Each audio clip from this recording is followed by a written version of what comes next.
बोलिए प्रेम से श्री सद्गुरु महाराज की जय। मंगल मूर्ति सतगुरु मिलवे सर्वाधार में मंगल करण विनो बारम धन धन सद्गुरु सुखद महिमा कही न जाए। जो कछु कहूँ तुमरी कृपा मोते कछु न बसाए। पुनश्च सब धरती कागज करूं लेखन सब बन राय। सात समुद्र की मसी करूं गुरु गुण लिखा न जाए। बोलिए प्रेम से श्री सद्गुरु महाराज की जय।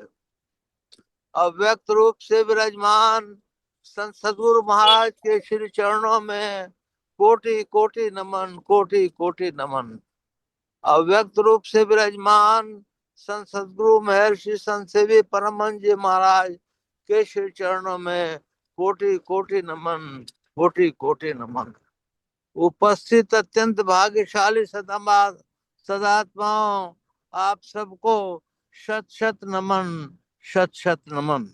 बड़े सौभाग्य की बात है कि आप सब लोग इस सत्संग में जुटकर अपना बहुमूल्य समय निकाल रहे हैं। मैं आज सुषुम्ना ध्यान के ऊपर कुछ कहना चाहूंगा और हम लोग जो है किस के लिए आए हैं संसार में उसके ऊपर भी कुछ कहना चाहूंगा। सुषुम्ना ध्यान जो कहा गया है वही असली जड़ है, वही असली चेतन है, वही हम लोगों को बिंदु मार्ग से ले जाती है और वही हम लोगों को आध्यात्मिक के उच्चतम स्तर पर पहुंचाती है। और उसी से हम लोग जो है फिर जो है मतलब अच्छी अच्छी जो है प्रकाश मंडल में पहुंचते हैं। तो ये तो सुषुम्ना ध्यान का ये हुआ। इस पे पहुंचा कैसे जाए, इसके लिए हम लोगों को गुरु महाराज ने शिक्षा दीक्षा दे रखी है। शिक्षा दीक्षा में बताया गया है कि पहले मानस जप और मानस ध्यान को दृढ़ कीजिए। मानस जप और मानस ध्यान का अभ्यास यदि जिसको खूब हो जाता है तो वो जो है फिर सुषुम्ना में पहुंचने में बहुत ज्यादा देर नहीं लगती है। लेकिन मानस ध्यान हुए बिना अगर कोई कहे कि मैं सुषुम्ना में पहुंच जाऊंगा तो बहुत मुश्किल है। अगर उसके अगले जन्मों की वो कमाई ना हो सुषुम्ना तक पहुंचने की तो लगभग असंभव है। गुरु महाराज ने अपनी किताब में लिखा है रामचरितमानस में, यदि कुछ भी असंभव संभव हो जाए लेकिन अगर गुरु की मूर्ति नहीं आए तो सुषुम्ना ध्यान होना बहुत कठिन है। इसलिए हम लोगों को पहले गुरु की मूर्ति को, गुरु के महाराज को माने उनके स्क्वायर रूप में, सूक्ष्म रूप में लाना चाहिए। इसके लाने के लिए हम लोग को पहले दिन रात जप करना चाहिए। जप ही आह्वान है और जप बीच में छोड़ देने से उसकी बड़ी हानि होती है। जप आह्वान होने से गुरु महाराज माने आज्ञा चक्र पे जरूर आएंगे। पहले पूर्ण सूक्ष्म रूप, पहले स्थूल रूप में आते हैं, फिर आपकी ज्यादा ये इच्छा होती है तो सूक्ष्म रूप से आज्ञा चक्र पे आते हैं। लगभग ऐसा संत महात्मा लोगों ने कहा हुआ है। तो हमको क्या करना पड़ेगा? हमको ये करना पड़ेगा कि जगत पीठ दे भागरी। हमको संसार से मतलब दिखावे का प्रेम रखना पड़ेगा और परम प्रभु सर्वेश्वर से असला असली प्रेम रखना पड़ेगा। परम प्रभु से सर्वेश्वर के लिए असली प्रेम रखने के लिए हम लोगों को जो यथासंभव जल्दी से जल्दी उठ करके माने ध्यान करना पड़ेगा, या स्नान कर करके, वो स्नान वगैरह कर करके ध्यान में बैठने का प्रयत्न करना पड़ेगा। इस ध्यान में आदमी जो है 2 3 4 घंटे बैठता है तो बहुत अच्छा होता है, लेकिन 1 घंटे तो ध्यान करना ही चाहिए। अगर हम नित्य नियमित रूप से ध्यानाभ्यास करते हैं तो कोई कारण नहीं कि गुरु हम लोगों के ऊपर प्रसन्न ना हो। हम लोगों को ये नियमित बना लेना चाहिए कि सब काम छूटे तो छूटे, लेकिन ध्यानाभ्यास नहीं छूटे। परंतु देखा जाता है जग में कि ऐसा हो नहीं पाता। हम लोगों को जो अपने सांसारिक काम है उसमें समय जो है ज्यादा देते हैं, उसी के संबंध में बातचीत करते रहते हैं, लेकिन गुरु ध्यान भजन और सत्संग के विषय में बहुत कम लोग बात करते हैं। बहुत कम लोग ग्रंथों का पाठ करते हैं, दूसरी दूसरी चीजों में समय देते हैं। हम लोगों को जब इतना कुछ लिखा है कि हजारों अश्वमेघ यज्ञ और सैकड़ों वाजपेयी यज्ञ, सुषुम्ना ध्यान का 16वां अंश भी नहीं है, तो आप विचारें कि हम लोगों को कितनी बड़ी बात गुरु महाराज ने बताई है। हम लोगों को ध्यान करने के लिए फिर जो है कल वाली या परसों वाली बात रिपीट करता हूँ। यम है, नियम है, आसन है, प्राणायाम है, प्रत्याहार है, धारणा है, ध्यान है और समाधि है। इन श्रृंखलाओं को हम लोगों को एकदम हृदय में याद रख लेना चाहिए कि इनके हुए बिना हम ध्यान की स्थिति में नहीं पहुंच सकते हैं। ध्यान निर्विषय मन को तो कहते ही हैं। ध्यान में ये दुर्लभो विषय त्यागो, दुर्लभम सहज अवस्था, दुर्लभो करुणा बिना, मने ऐसा कुछ है कि गुरु की करुणा के बिना विषय त्याग दुर्लभ है, तत्व दर्शन दुर्लभ है, सहजावस्था दुर्लभ है। तो आपको गुरु को भी प्रसन्न करना पड़ेगा। गुरु के प्रसन्न हुए बिना कुछ भी हो जाए, हम लोग साधना में आगे नहीं बढ़ सकते हैं। तो मैं बोल रहा था कि यम है, नियम है, आसन है, प्राणायाम है, प्रत्याहार है, धारणा है, ध्यान है और समाधि है। इन सब चीजों को आप लोग बढ़िया से जानते ही होंगे और कई दफे कह करके बताया गया है। इसके आगे जो समझने की बात है उसको भी हर एक दफे मैं कहता हूँ, लेकिन फिर भी आज रिपीट कर रहा हूँ। हम लोग इस संसार में आए हैं, हम लोगों को परम प्रभु सर्वेश्वर ने बड़ी कृपा करके मनुष्य देही दी है। उस मनुष्य देही का कितना बड़ा फल हो सकता है, ये हम लोग सोचने की आवश्यकता है।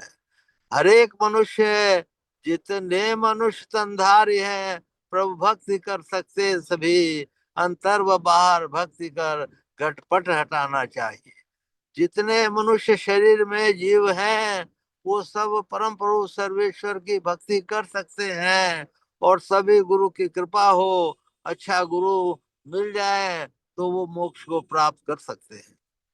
मनुष्य जीवन का असली मकसद है मोक्ष प्राप्त करना। मोक्ष प्राप्त करना साधारण सी बात नहीं है। अभी तक ऐसे ऐसे लोग हैं जो हिमालय में हजारों बरस से तप कर रहे हैं, लेकिन उनको जो है सच्चा ज्ञान जो है गुरु महाराज वाला ज्ञान शायद नहीं मिला है। इसलिए क्या कीजिए कि जब और हम लोगों को सच्चा ज्ञान मिल रहा है माने मुफ्त में मक्खन मिला हुआ है, तो उसके ऊपर भी हम लोग जो है ध्यान नहीं कर रहे हैं। ध्यान देने की बात ये है कि सबको, शरीर को विनाश को प्राप्त होना है। ये हमारे जो को कपड़े हैं, शरीर रूपी कपड़े चोंगे हैं, इसको तो नाश होना ही होना पड़े। इसलिए हम लोगों को ये तैयारी करनी चाहिए कि इसके नाश के पूर्व संभव हो तो हम लोग ऐसा कर्तव्य करें कि जिसमें हम लोग जो है अच्छा शुभ कर्म कर सके। हम लोग को आज्ञा चक्र पे गुरु महाराज ने जो बात बताई हुई है, आज्ञा चक्र पे ही हम लोगों को निवास होना अगर कर पाते हैं मृत्यु के समय, तो हम जो है बहुत अच्छी गति को प्राप्त करते हैं। यदि सुषुम्ना ध्यान का भी बात आती है शरीर छोड़ने के समय, तो भी हम अच्छी गति को प्राप्त करते हैं। हम लोगों को किस तरह से अच्छी गति प्राप्त हो, इसके लिए ध्यान भजन और सत्संग यही चीज है। गुरु महाराज एक कहानी सुनाया करते थे, वो आप लोग को सुनाता हूँ। पूरी तो मेरे को याद नहीं है, लेकिन बनाता हूँ। 3 प्रकार की मक्खियां होती हैं। एक मक्खी जो गंदगी पर ही बैठी रहती है, दूसरी मक्खी जो कुछ देर गंदगी पे बैठती है, फिर कुछ देर जो है मिठाई पे बैठ जाती है, और तीसरी मक्खी केवल जो है फूलों के रस, फूलों पर बैठती है, और जो है उसको उससे शहद निकलता है। इसी तरह मनुष्य भी 3 प्रकार के होते हैं। एक जो है गंदी भावनाओं में, सोच में, उसी में लगे रहते हैं। एक जो है मतलब कुछ अच्छा किया और कुछ सत्संग में भी किया, कुछ माने इधर उधर किया और कुछ सत्संग में भी किया। तीसरे मनुष्य वो हैं जो मधुमक्खी के बराबर तरह से हैं, उनको कुछ नहीं चाहिए संसार में भी। वो जो है अच्छे फूलों का रस चूने में, मतलब कहने का अच्छा काम करते हुए, काम और व्यापार करते हुए भी वो किसी का दिल नहीं दुखाते, किसी को तकलीफ नहीं देते, और जो अपने जीवन यापन के लिए चाहिए वो करते हैं, और परम प्रभु सर्वेश्वर उनकी सहायता करते हैं, गुरु महाराज उनकी सहायता करते हैं, और इस अलावा वो जप ध्यान और सत्संग में लगे रहते हैं। इस तरह से हम लोगों को ये विचारना चाहिए कि हम लोग क्यों नहीं लग पाते हैं। हम लोग इसलिए नहीं लग पाते हैं कि हम लोगों को वैसी संगत नहीं मिलती रहती है, और संगत जैसी रहती है वैसा ही मनुष्य आगे बढ़ता है। संगत यदि मिलती है भी है तो दिल में कुछ और है और दिमाग में कुछ और है, वैसे लोगों के संगत से भी उतना फायदा नहीं होता है जितना होना चाहिए। इसलिए हम लोगों को ये ध्यान रखना है कि हम लोग जैसे एक इनकम टैक्स का ऑफिसर आया तो उससे डर लगता है कि भाई ये ऐसा करेगा वैसा करेगा, हमको उससे 100 गुना डर लगना चाहिए कि हम जो है मनुष्य जीवन में रह कर करके यदि ध्यान भजन और सत्संग नहीं करेंगे तो हमारी क्या गति होगी। गुरु महाराज के पास हम जो है कैसे जाएंगे। हम अगर गुरु महाराज को सपने में उगा लेते हैं, अपने सामने दृश्य में कर लेते हैं, तो हम बड़भागी हैं, और नहीं करते हैं तो हमको करने का प्रयत्न करना चाहिए। इस चीज के लिए कई दफे कहा जा चुका है कि झूठ, चोरी, नशा, हिंसा और व्यभिचार, इन 5 पापों को व्यवहारिक रूप में कमती करने का अभ्यास करना चाहिए। आपको मालूम है कि व्यास देव जी कुछ लिखवा रहे थे, तो जेमिनी जी जो है वो बहुत बड़े विद्वान थे, बहुत बड़े विद्वान थे। उन्होंने वो लिखने का काम कर रहे थे। व्यास देव जी ने कहा कि इंद्रियां अति बलवती है। उन्होंने उस बात को काट दिया, बोला इंद्रियां क्या बलवती है। वासुदेव जी ने वहीं पर अपनी जो है लेखनी समाप्त की। बोले कि अब चला जाए, अब थोड़ी देर के बाद या कल जो है देखा जाएगा। व्यास देव जी ने अपनी माना माया फैलाई और बारिश होने लगी। वो जो है जेमिनी जी जो है निकले, बाहर निकले तो चारों तरफ बारिश हो रही है। एक कुटिया घर देखे तो उसी में जो है वो चले गए। एक स्त्री भी आई तो वो भी भीग रही थी, शरीर पे बहुत कपड़े नहीं थे। तो वो उसको जेमिनी जी ने बुलाया कि आप भीग क्यों रही हैं। तो वो जो है वो भी कुटिया में चली गई। अब जेमिनी जी उसे कर बैठे, मैं आपसे शादी करना चाहता हूँ, यदि आप प्रसन्न है तो। वो बोली शादी तो कर ली, मैं भी कर ले सकती हूँ, लेकिन हमारे यहाँ विधान है कि आदमी को घोड़ा बनाया जाता है, उसके ऊपर स्त्री चढ़ती है। जब वो मंदिर में हम जाते हैं तो पिता माता मिलते हैं और वो आशीष वचन देते हैं, तब हम शादी कर सकते हैं। उन्होंने जेबनी जी ने सोचा कि थोड़ी दूर की तो बात है, तो चलते हैं, क्या फर्क पड़ता है, कौन यहाँ इस बारिश में देखने वाला है। वो लोग जो हैं, जो जेमिनी जी घोड़ा बने और वो स्त्री उनके ऊपर चढ़ के बैठी और वो घोड़ा बन करके मंदिर में पहुंचे तो वहां पर व्यास देव जी खड़े थे। व्यास देव जी खड़े थे, उनको बहुत शर्म आई। बोले कि भाई आप बोलते हैं कि इंद्रियां तो बलवती नहीं होती हैं, इंद्रियां क्या बलवती होती हैं। वो शर्म के मारे इतने छुप गए कि मतलब उनको रहस्य याद आया कि बड़ों की बातों को नहीं काटना चाहिए, वे तो गुरु हैं। इसी तरह से हम लोगों भी जिसने किसी ने भी सारी इंद्रियां जीत ली हैं, कर्मेंद्रियां, तो उसको जो है घमंड नहीं होना चाहिए, उसको परखते रहना चाहिए, परखते रहना चाहिए, ध्यान कर करके कि नहीं भाई, ये इंद्रियों में मैं संयम हूँ। ये तो एक हुई। फिर ज्ञानेंद्रियां हैं, वो उनको भी संयम रखना बहुत बड़ा काम है। और फिर अंतःकरण की इंद्रियां, बाप रे बाप, वो तो जो है आपको चारों ओर से नाच नचा देती हैं। वो मन, बुद्धि, चित्त और अहंकार। चित्त का क्या धर्म है कि जितना भी कर्म है उस चित्त के अंदर अंकित हो जाता है। कोई भी कर्म जो सोचना है, जो बोलना है, जो सुनना है, जो इंद्रियां करती हैं, वो चित्त के अंदर अंकित हो जाता है। इसलिए हम लोग को अपने चित्त को साफ रखने के लिए इस तरह से करना पड़ेगा कि कोई कर्म हमारा बने ही नहीं। ये कर्म ही मतलब आपके जीवन के आवागमन का भी बहुत बड़ा माध्यम बन रहा है। इसलिए इस कर्म को हम लोग न बनने दें तो ये बहुत बड़ी बात है। कर्म को न बनने देने के लिए शुभ और अशुभ दो तरह की बातें होती हैं। एक शुभ कर्म होते हैं, एक अशुभ कर्म होते हैं। शुभ कर्म में आत्मोन्नति के लिए जो कर्म किए जाते हैं, दूसरे के लिए भलाई के लिए जो कर्म किए जाते हैं, जिसमें आपका कोई स्वार्थ नहीं, दिखाने का यश नहीं, उस तरह के जो कर्म किए जाते हैं, उन कर्मों को शुभ कर्मों में गिनती करते हैं।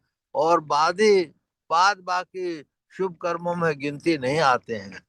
तो शुभ कर्म जो आत्मोन्नति के लिए हम लोग करते हैं, उसमें ध्यान भजन सत्संग मन से जो करते हैं, उसके लिए शुभ उन्नति के कर्म आते हैं।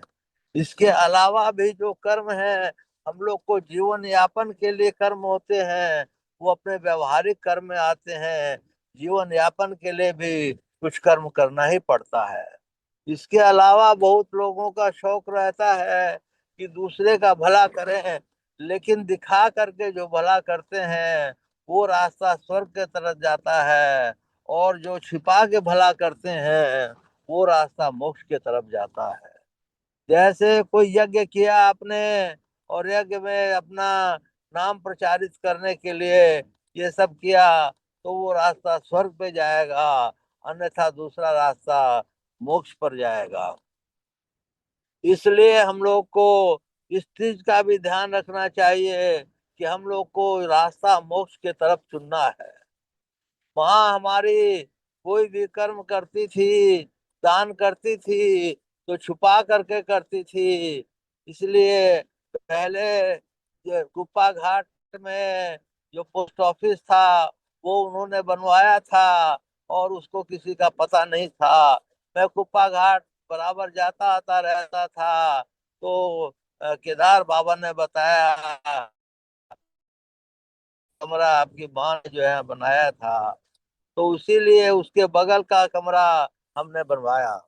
मेरे कहने का मतलब है मेरे कहने का मतलब है कि हम लोगों को छुपा के दान करना चाहिए। एक तुलसीदास जी के समय में एक राजा हुए, वो जो है बहुत दान करते थे, बहुत दान करते थे, तो लेकिन दान देते समय नजर नीची कर लेते थे। तुलसीदास जी ने उनसे उस समय पूछा चिट्ठी के द्वारा कि ऐसी क्या बात है कि आप दान भी करते हैं और नजर भी नीची कर लेते हैं। तो उन्होंने कहा कि देनहार कोई और है, देत रहत दिन रैन, धर्म मोह पे करे तासो नैन। लोग भ्रम मुझ पर करते हैं, मैं हूं ही कौन। मेरा तो दाता सर्वेश्वर है, और वही दिलवा रहे हैं, वही दे रहे हैं, तो कोई औकात नहीं है। इतना सुंदर मधुर वाणी में कहा। इसी तरह से हम लोगों को भी जो कर्म करते हैं वो प्रभु को अर्पित कर देनी चाहिए। शुभ जो भी कर्म है और अशुभ कर्म हमको करना ही नहीं चाहिए। यही जीवन का हम लोग सार बना करके रखे हैं, तो कुछ न कुछ आगे हम लोग बढ़ सकते हैं। हम लोगों को ध्यानाभ्यास में इतना तुल जाना चाहिए कि देखो भाई, आज ये कल का दीवाना है जीवन, कब इसको अंत आएगा कोई कहना नहीं सकता। माने इतने इतने एग्जाम्पल दे रहे हैं, माने जो अच्छे अच्छे लोग एग्जाम्पल दे रहे हैं। अभी आप लोगों ने, सब लोगों ने देखा होगा कि हमारे गुरु महाराज, जिसकी कल्पना भी हम लोग नहीं कर सकते थे, वो शरीर छोड़ के 87 वर्ष की उम्र में चले गए। हम लोग तो ये सोचते थे कि वो तो 101 वर्ष तो पार करेंगे ही करेंगे, लेकिन हम लोग के मन में रह गया। इसलिए हम लोगों को दिन रात, अब इस अवस्था में जिससे भी संभव हो, मैं नहीं कर पाता हूँ, तो झूठे लेक्चर दे रहा हूँ, इनसे बात बनने को नहीं है। गुरु महाराज मेरे को संभाल रहे हैं, ये उनकी असीम अनुकंपा है। इसी तरह हम लोगों को दिन रात भजन ध्यान सत्संग करना चाहिए। रामकृष्ण परमहंस जी मैंने कहा है कि मन और मुख की एकता सच्ची साधना है। इसके अलावा ये भी कहा है कि देखिए, एक दफे मन बिखर जाता है तो सरसों के दानों के तरह बिखर जाता है, उसको कंट्रोल करना बहुत मुश्किल हो जाता है। इसलिए हम लोगों को इस सत्संग में अपने घर वालों को कम से कम, और फिर बाहर वालों को जितने को भी इकट्ठा कर सके आना चाहिए, बुलाना चाहिए। उसमें बुलाने में एक दो दफे हम लोग कहेंगे तो हम लोग का कोई नुकसान नहीं है, लेकिन आने वाले का जो फायदा होगा, उससे जो फायदा होगा, आपको भी कुछ ना कुछ फायदा होगा। इसलिए सत्संग की महिमा का तो बखान करना ही बहुत मुश्किल है। जब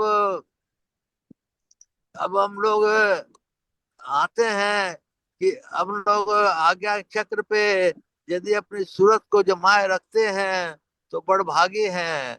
आज्ञा चक्र के ऊपर हम लोग को सहज दल कमल आता है। यहाँ तक पहुँचने पर हम लोग की अध्यात्म जगत की ये पहली सीढ़ी है। इस सीढ़ी पर चढ़ने से हम लोगों को आंख बंद करके जब आकाश में सारे तारे जैसे भूमंडल इस आकाश में दिखाई पड़ते हैं, उसी तरह वही रूप हमको दिखाई पड़ता है और चंद्र भी दिखाई पड़ता है।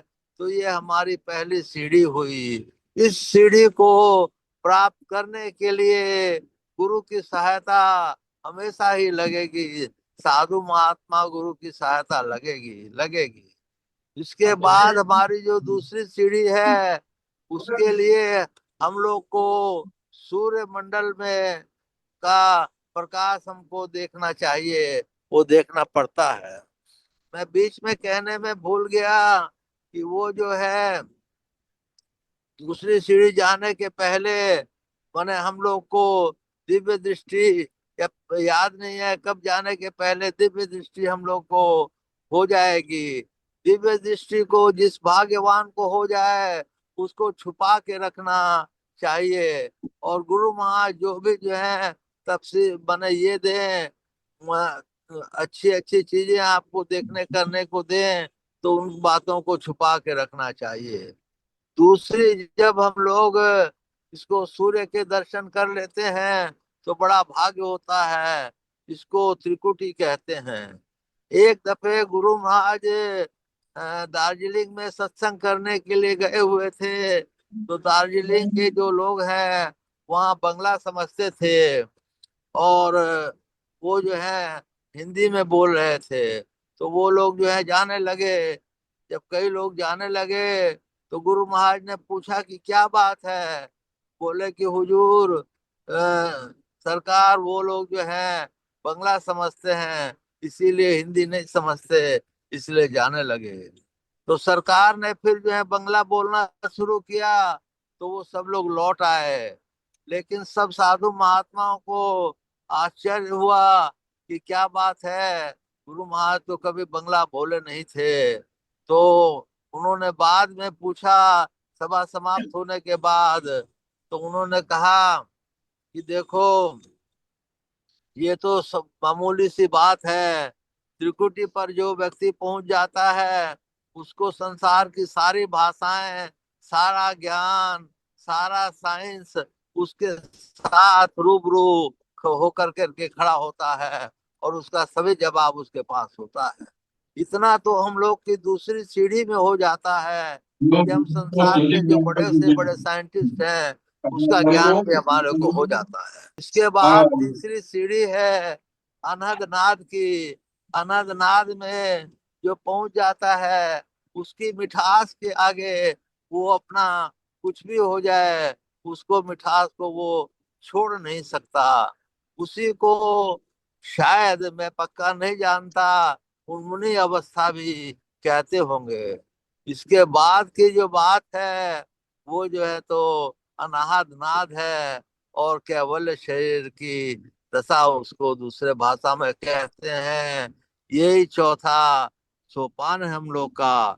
और यही मीराबाई ने भी कहा है कि गली तो चारों बंद हुई, हरि से मिलूं तो कैसे जाए, गली तो चारों बंद हुई, ऊंची नीची राह रपट ली, सूरत नहीं ठहरा, देख देख बग धरूं पिया से, मासो चलो न जाओ, ऐसा कुछ है। तो मीराबाई का भी जो चीज आता है वो यही चीज आती है। तो हम लोगों को ज्ञान बहुत अच्छा मिल गया है, और गुरु सच्चे मिल गए हैं। तो इस सच्चे गुरु का और इनका करके हम लोगों को समय का सदुपयोग करना चाहिए। जो मनुष्य समय का सदुपयोग करता है बहुत भाग्यशाली कहता है। इतना ही कह कर करके मैं अपने प्रवचन को विराम देता हूँ। एक दो बात और कह देता हूँ कि यदि हम लोगों को कुछ भी पार उतरना है, मृत्यु के समय, मृत्यु सबकी है वो जानना है, तो मृत्यु को एक तो याद रखना चाहिए, और दूसरा हम लोगों को अगर कुछ ना बन सके तो भगवत भजन, गुरु महाराज का नाम, ये सब लेकर कर करके, ताकि हमारे खराब गति में न जा सके। ऐसे तो केदार बाबा से मेरी बातचीत हुई थी, उन्होंने कहा कि जोर दे करके कहा कि कोई भी